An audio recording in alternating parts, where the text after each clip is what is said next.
2028-এর যে কারিকুলাম, ওই কারিকুলাম কোনো আনট্রেন্ড টিচার যেন পড়াতে না পারে। অ্যাডিশনাল পয়েন্ট হলো, এটা শুধু সরকারি প্রাথমিকের জন্য না, সকল প্রাথমিক, kindergarten, private, Bangla medium, English medium, কোন ক্লাসরুমে আনট্রেন্ড টিচার ঢুকবে না 28 থেকে, ইনশাআল্লাহ। 2028 সাল থেকে দেশের প্রাথমিক বিদ্যালয়ের কারিকুলাম আমূল পরিবর্তন করতে যাচ্ছে সরকার। বিদ্যমান কারিকুলাম সংস্কার করে এই আমূল পরিবর্তন আনা হবে বলে জানিয়েছেন প্রাথমিক ও গণশিক্ষা প্রতিমন্ত্রী ববি হাজ্জাজ। সংশ্লিষ্ট অংশীজনদের সঙ্গে এক মতবিনিময় সভার মাধ্যমে এই সংস্কারের যাত্রা আনুষ্ঠানিকভাবে শুরু হয়েছে। 21 জুন রবিবার রাজধানীর ঢাকার মিরপুরে প্রাথমিক শিক্ষা অধিদপ্তরে প্রাথমিক শিক্ষাক্রম উন্নয়ন, ডিপিই, এনএপিই, এনসিটিভি এবং পাঠ্যক্রম অংশীদারদের জন্য পাঠ্যপুস্তক, শিক্ষক নির্দেশিকা, প্রতিকারমূলক নির্দেশিকা এবং ভিডিও পাঠ পরিকল্পনার পথ নির্দেশক মূলনীতি শীর্ষক এক মতবিনিময় সভায় আনুষ্ঠানিকভাবে যাত্রা শুরু হয়। কোন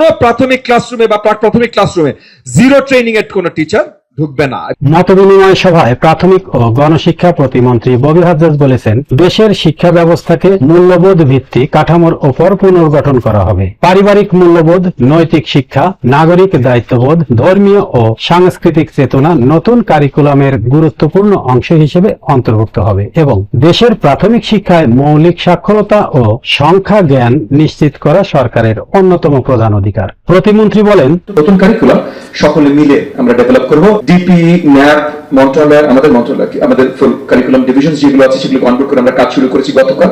2028 সালের কারিকুলাম সংস্কারের যাত্রা আজ থেকে আনুষ্ঠানিকভাবে শুরু হলো। নতুন কারিকুলাম প্রণয়নের ক্ষেত্রে প্রাথমিক স্তরের শিক্ষার্থীদের বাস্তব শেখার সক্ষমতা, পাঠ দক্ষতা, গণিত দক্ষতা এবং জীবন ঘনিষ্ঠ শিক্ষাকে সর্বোচ্চ গুরুত্ব দেওয়া হবে। প্রতিমন্ত্রী আরো বলেন, ক্লাস 2 বা ক্লাস 3 এর একজন শিক্ষার্থীকে বই পড়তে দিলে সে যেন তা বুঝে পড়তে পারে, নিজের ভাষায় তা প্রকাশ করতে পারে এবং শেখার প্রতি আগ্রহী হয়। সেই লক্ষ্য নিয়েই আমরা কাজ করছি। ববি হাজ্জাজ বলেন, আমাদের সরকার জবাবদিহিতার সরকার, জনগণের সরকার, এখানে কোনো লুকোচুরি নাই। নতুন কারিকুলামে প্রতিটি শ্রেণীর জন্য স্পষ্ট লার্নিং আউটকাম এবং পঞ্চম শ্রেণী শেষে শিক্ষার্থীদের অর্জনযোগ্য দক্ষতার একটি নির্দিষ্ট এক্সিট ফাইল নির্ধারণ করা হবে। এর ভিত্তিতেই পাঠ্যপুস্তক, শিক্ষক নির্দেশিকা, মূল্যায়ন পদ্ধতি ও শিক্ষা সামগ্রী তৈরি করা হবে। প্রতিমন্ত্রী আরো বলেন, নতুন কারিকুলামের সঙ্গে সামঞ্জস্য রেখে শিক্ষার্থী ও শিক্ষকদের জন্য ভিডিও লেসন,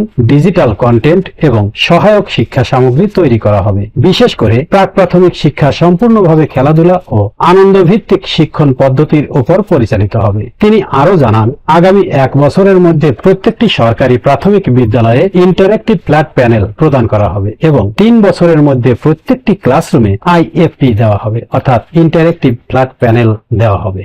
এ সময় প্রাথমিক ও গণশিক্ষা মন্ত্রণালয়, প্রাথমিক শিক্ষা অধিদপ্তর, জাতীয় প্রাথমিক শিক্ষা একাডেমি, ব্র্যাক শিক্ষা কর্মসূচি, গণসাক্ষরতা অভিযান, প্ল্যান ইন্টারন্যাশনাল বাংলাদেশ এর ঊর্ধ্বতম কর্মকর্তাবৃন্দ উপস্থিত ছিলেন।